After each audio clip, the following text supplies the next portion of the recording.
Le film commence la nuit dans un orphelinat à Londres. On voit la directrice se diriger pour fermer la porte, mais elle est distraite lorsqu'elle voit quelques magazines par terre. Elle les ramasse et oublie de fermer la porte. En même temps, on fait la connaissance d'une petite orpheline appelée Sophie. Sophie était assise sur l'escalier sous sa couverture et remarque que la directrice a oublié de fermer la porte.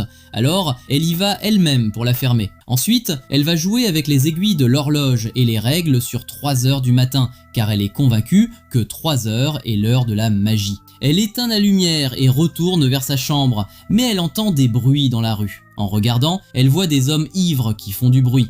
Sophie leur dit de baisser un peu le volume, que les enfants ici n'arrivent pas à dormir et que s'ils ne partent pas, elle appellera la police. Les hommes prennent peur et s'enfuient. Sophie retourne à sa chambre et on remarque l'ombre d'un géant apparaître dans la rue. Sophie ne le remarque pas et entre dans sa chambre où tous les enfants dormaient. Elle se couvre avec sa couverture, met ses lunettes et allume la lumière pour lire avant de dormir. Pendant qu'elle lit, elle entend encore du bruit dans la rue et pense que ce sont les hommes ivres. Mais quand elle regarde par la fenêtre, elle découvre que ce sont des chats qui jouaient et faisaient tomber les poubelles. Pendant qu'elle les observe, une main géante apparaît soudainement et remet la poubelle en place. Puis le géant apparaît entièrement et il était aussi grand que les bâtiments. Sophie le voit, prend peur et retourne dans sa chambre. Mais le géant tend la main, la prend avec sa couverture et se déplace avec elle dans les rues. Il utilise des astuces pour se cacher des humains, comme s'il était un lampadaire ou un arbre, et continue son chemin jusqu'aux montagnes. Il saute de montagne en montagne avec une grande facilité jusqu'à arriver dans son pays, entre chez lui et suspend Sophie dans le tronc d'un arbre, puis commence à couper un concombre géant. Sophie essaie de se faufiler et de s'échapper par la fenêtre, mais elle n'arrive pas à l'ouvrir car elle était très grande. Par erreur, elle heurte un seau et fait du bruit, mais heureusement, le géant ne l'entend pas. Comme elle est nerveuse, elle heurte d'autres seaux. Cette fois, le géant l'entend et lui dit qu'elle ne pourra pas s'échapper d'ici car elle n'a pas d'aile. Il met Sophie dans son assiette, la laisse et continue à préparer le dîner qu'il va manger. Sophie lui demande où elle est exactement. Il lui répond qu'elle est dans la ville des géants. Sophie ne le croit pas car elle pense que cela n'existe pas. Soudain, elle entend la voix d'autres géants. Elle a peur et demande au géant de ne pas la manger et lui dit qu'il ne mange pas les humains. Elle lui dit qu'il l'a pourtant emmenée avec lui sans son accord. Le géant lui dit que ses parents doivent sûrement être inquiets pour elle. Sophie lui répond qu'elle n'a pas de parents, qu'il l'a prise d'un orphelinat, mais qu'elle n'aimait pas l'orphelinat parce que la directrice était négligente et imposait beaucoup de règles et les punissait. Le géant compatit avec elle parce qu'elle est orpheline, se montre gentil et lui met ses lunettes. Elle lui demande si tous les géants sont gentils comme lui. Il répond que non, qu'il y a d'autres géants qui mangent les humains. Sophie lui demande pourquoi il l'a kidnappée puisqu'il ne mange pas les humains. Il lui répond que s'il l'avait laissée partir, elle serait allée dire à tout le monde qu'elle avait vu un géant et les humains l'auraient arrêté, pris pour un animal et enfermé dans une cage avec les animaux. Sophie lui dit qu'elle ne dira rien à personne, mais il ne la croit pas et lui dit qu'elle vivra avec lui pour toujours. Elle répond qu'elle trouvera sûrement un moyen de s'échapper. Il lui dit de ne pas faire ça pour que les autres géants ne la mangent pas et la met dans un endroit élevé pour l'empêcher de s'enfuir. Ensuite, il utilise une loupe et lit le livre de Sophie. Elle est surprise qu'il sache lire. Puis elle s'endort en écoutant l'histoire racontée par le géant et le géant se rend directement dans son laboratoire. On apprend que ce géant fabrique des rêves et des cauchemars et qu'il peut créer n'importe quel rêve comme il le souhaite. Il crée un cauchemar pour Sophie dans lequel elle se réveille, voit le géant endormi, profite de l'occasion et s'échappe par la fenêtre. Mais un géant énorme se réveille, la voit et l'attrape. L'autre géant les voit et Sophie lui demande de l'aide, mais il ne s'intéresse pas à elle. Le géant la jette dans sa bouche et la mange. Sophie se réveille en sursaut de ce cauchemar et comprend que le gentil géant a créé ce rêve pour elle. Elle lui dit qu'il n'aurait pas dû rendre le rêve aussi effrayant. Il lui répond qu'il l'a fait exprès pour qu'elle lui obéisse et qu'elle ne quitte pas l'endroit sans sa permission, car les autres géants mangent les humains. Soudain, ils entendent la voix d'un géant qui arrive. Le gentil géant s'inquiète et un autre géant entre, appelé Flèche, qui était si énorme que le gentil géant paraissait nain à côté de lui. Sophie a peur et se cache. Flèche dit au gentil géant qu'il l'a entendu parler avec quelqu'un et demande avec qui il parlait car il sent l'odeur d'un humain dans l'endroit et que s'il le trouve, il le mangera. Le gentil géant essaie de le convaincre qu'il n'y a aucun humain ici. Sophie se cache dans le concombre du gentil géant. Flèche continue de renifler l'odeur humaine. Le gentil géant lui dit de manger tous ses concombres et de s'en contenter. Flèche accepte et s'apprête à en manger, mais le gentil géant remarque que Sophie essaie de sortir du concombre et l'en empêche, en disant que ce concombre est pourri. Flèche le laisse immédiatement. Avant de partir, il lui dit qu'il est une honte pour le peuple des géants. Puis il part et ferme la porte de sa maison. Le gentil géant va rassurer Sophie qui sort du concombre complètement sale. Comme il est gentil avec elle, il la prend et la protège, puis la place devant le feu pour la sécher rapidement.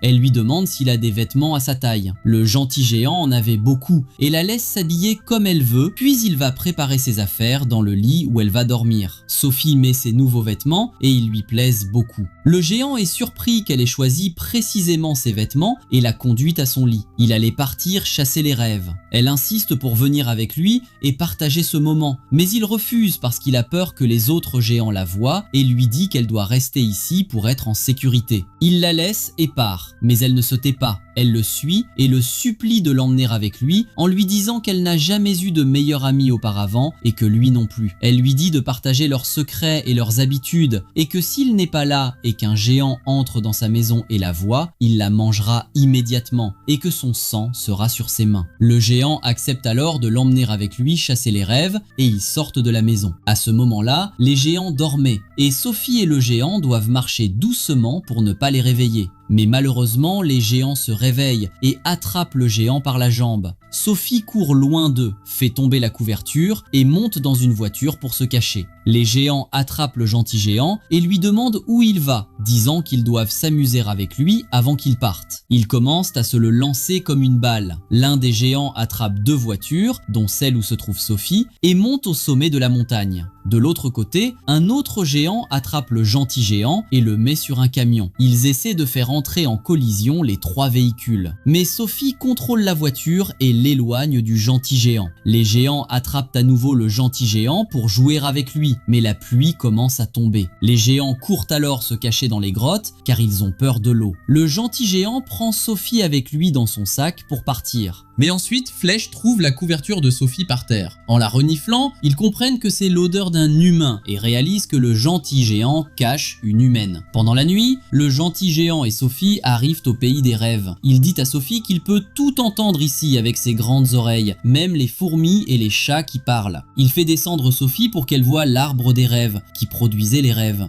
Sophie est émerveillée par tout l'endroit. Le géant attrape l'un des rêves et le met dans son bocal, puis demande à Sophie de l'aider à attraper des rêves. Elle accepte et essaie d'en attraper un. Elle s'amuse beaucoup et réussit à attraper un rêve rouge, qui était un mauvais rêve. Alors le géant l'enferme dans un bocal séparé. Sophie lui dit qu'elle a décidé de l'appeler BFG, ce qui signifie Big Friendly Giant. Le géant est heureux de ce nom. Après avoir collecté autant de rêves que possible, lui et Sophie partent et entrent dans la ville. Le géant commence à écouter le cœur de chaque personne pour lui donner un rêve qui lui convient. Sophie lui demande de souffler des rêves heureux. Le géant accepte et souffle des rêves heureux à cette famille. Il raconte à Sophie le rêve du petit garçon. Il rêve que le téléphone de la maison sonne, que le père répond et découvre que c'est le président des États-Unis qui veut parler à l'enfant. Un sourire apparaît sur le visage du garçon pendant qu'il dort en parlant avec le président. Après avoir terminé son travail, il retourne vers la ville des géants et se cache quand il voit les géants qui étaient descendus en ville pour enlever des enfants et les manger. Sophie lui demande où est sa couverture. Le géant est surpris et dit qu'elle était avec elle. Sophie lui répond qu'elle est sûrement tombée dans la ville des géants. Le géant est choqué car les géants ont sûrement trouvé la couverture et compris qu'il y avait une humaine avec lui. Le géant a peur de revenir avec Sophie car il la mangerait sûrement et il décide de ne pas la ramener avec lui. Dans la scène suivante, on voit Sophie se réveiller devant l'orphelinat. Au début, elle pense que tout cela était un rêve, mais le géant apparaît devant elle et lui dit que ce n'était pas un rêve. Il l'a ramenée parce que sa vie était en danger. Il commence à lui raconter qu'autrefois, il y avait un enfant qui vivait avec lui et qui lui a appris à lire. Elle porte la veste de cet enfant. C'est pour cela qu'il a été ému en la voyant la porter. Malheureusement, les géants ont mangé cet enfant et il ne veut pas que cela se reproduise avec elle. Sophie lui dit que s'ils réfléchissent, ils trouveront sûrement une solution pour se débarrasser des géants. Mais le géant n'est pas convaincu et n'avait plus d'espoir. Il la laisse et part. Sophie le suit et lui dit qu'elle n'a pas peur et qu'elle veut rester avec lui. Mais le géant refuse et s'en va. Sophie retourne à l'orphelinat, mais elle n'abandonne pas. Après un moment, elle se tient sur le balcon et sent la présence du géant près d'elle. Elle décide de sauter par-dessus la barrière pour qu'il la sauve. Et quand elle le fait, le géant la sauve et décide de l'emmener avec lui parce qu'il a besoin d'un ami proche. Ils retournent au pays des géants et on remarque que Flèche les surveille. Ensuite, ils retournent au laboratoire du géant. Sophie réfléchit à un plan pour se débarrasser des géants, mais soudain, ils entendent les géants arriver. Le géant cache rapidement Sophie. Tous les géants entrent dans la maison, l'entourent et lui disent qu'ils ont découvert qu'il cache un humain chez lui. Ils sentent l'odeur de la couverture, puis se dispersent pour chercher Sophie et détruisent l'endroit pendant leur recherche. Le géant est triste de voir son travail détruit, mais les géants ne s'en soucient pas et continuent de chercher. Chaque fois qu'ils s'approchent de Sophie, elle s'enfuit et se cache dans l'eau car elle sait qu'ils en ont peur. L'eau l'emporte loin et elle continue de courir pour éviter d'être découverte. Le BFG la regarde avec tristesse car il ne peut pas la défendre. Elle arrive ensuite dans la chambre où dormait l'enfant qui vivait avec le géant. Elle voit un dessin que l'enfant avait fait de lui avec le géant. Flèche sent l'odeur de Sophie et était sur le point de l'attraper. Alors le gentil géant décide d'intervenir. Il allume un feu, le lance sur les géants et leur ordonne de partir. Puis il les arrose d'eau jusqu'à ce qu'ils s'en aillent tous. Sophie sort et voit une photo accrochée de la reine d'Angleterre et une idée lui vient. Elle va voir le géant et lui dit qu'elle veut qu'il fasse rêver la reine d'un cauchemar terrifiant dans lequel les géants menacent la vie des enfants. Le géant aime l'idée et commence à préparer le cauchemar. Sophie lui dit d'ajouter que les 9 géants attaquent l'Angleterre et que la reine décide d'envoyer des soldats pour les combattre, en s'assurant qu'elle et lui seront présents. Sophie complète le plan et lui dit qu'après le réveil de la reine, elle la trouvera en train de l'attendre à la fenêtre de sa chambre et que lui entrera pour se présenter. Même si le géant avait peur de rencontrer la reine, il fait confiance à Sophie et accepte. Ensuite, il se faufile dans le palais de la reine sans que les gardes ne remarquent rien. Le géant réussit à déposer Sophie à la fenêtre de la reine sans que personne ne le remarque et souffle le cauchemar qu'il a créé pour elle. Après avoir fait ce cauchemar, la reine se réveille terrifiée et la servante Marie entre pour la rassurer. La reine raconte à Marie le rêve qu'elle a vu où des géants enlèvent des enfants des maisons pour les manger. Marie lit le journal du jour et est choquée car il parle de la disparition d'enfants la nuit de façon inexpliquée. La reine demande à Marie d'ouvrir les rideaux et est surprise de voir Sophie debout à la fenêtre. Elle dit qu'elle a rêvé de cette fille debout ici et qu'un géant l'a amenée. Sophie lui répond qu'elle a raison et que le géant est dans le jardin. Le chef des domestiques ordonne aux gardes de fouiller le jardin. Sophie dit à la reine qu'ils ont besoin d'elle pour se débarrasser des géants. La reine lui permet d'appeler le géant et promet de ne pas lui faire de mal. Le BFG apparaît alors et se montre. Les gardes pointent leurs armes vers lui,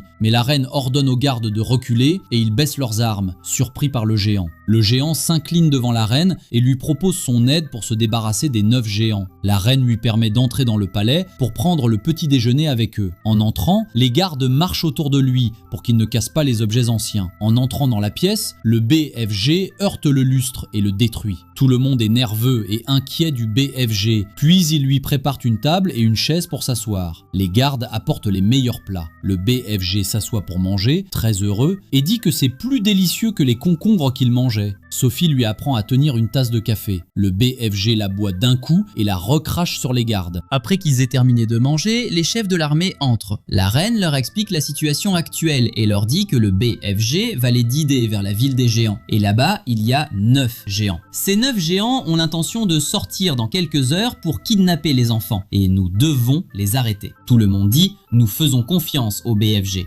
Ensuite, le BFG part vers la ville des géants et les avions de l'armée viennent derrière lui. Le BFG leur demande d'attendre ici, puis il retourne au laboratoire pour préparer des cauchemars pour les géants, afin que, quand ils se réveillent, ils ressentent la peur et que les soldats puissent les capturer facilement. Après avoir préparé les cauchemars, il s'assoit dehors avec Sophie. Le BFG commence à dire au revoir à Sophie et lui dit que ce sera leur dernier jour ensemble, parce qu'elle n'a pas de vie ici et qu'elle n'a pas d'humain avec qui vivre. Et moi, je continuerai à entendre les battements de ton cœur. Et si tu m'appelles à n'importe quel moment, je viendrai à toi. Sophie lui dit au revoir et lui dit que le moment est venu. Le BFG se lève pour souffler les cauchemars au géant, mais il découvre qu'il a oublié sa trompette chez la reine. Ainsi, le plan est ruiné, car le palais de la reine est à environ 12 heures d'ici. Mais Sophie décide d'agir seule. Elle prend le bocal de cauchemar et part vers les géants. Mais à ce moment-là, Flèche se réveille. Sophie ne perd pas de temps et casse le bocal. Alors les cauchemars s'envolent et entrent dans les géants, sauf Flèche parce qu'il était déjà réveillé. Les géants se réveillent effrayés. Flèche voulait frapper Sophie, mais le BFG l'en empêche. Flèche attrape le BFG et le BFG lui dit « Accepte la situation, c'est votre fin ». Flèche ne se soucie pas de ses paroles et allait le frapper, mais les avions de l'armée l'attrapent par les mains et les jambes et commencent à attaquer les géants et à les arrêter. Les géants essaient de résister et de lutter contre l'armée, mais sans succès. Les avions de l'armée les attrapent tous et s'envolent avec eux au loin. Le BFG et Sophie voient ce qui s'est passé et sont heureux. L'armée jette les géants dans l'eau, près d'une île au milieu de l'océan. Les géants montent rapidement sur l'île et l'armée leur jette une grande quantité de concombres, ainsi que des graines de concombres pour qu'ils les cultivent et en mangent.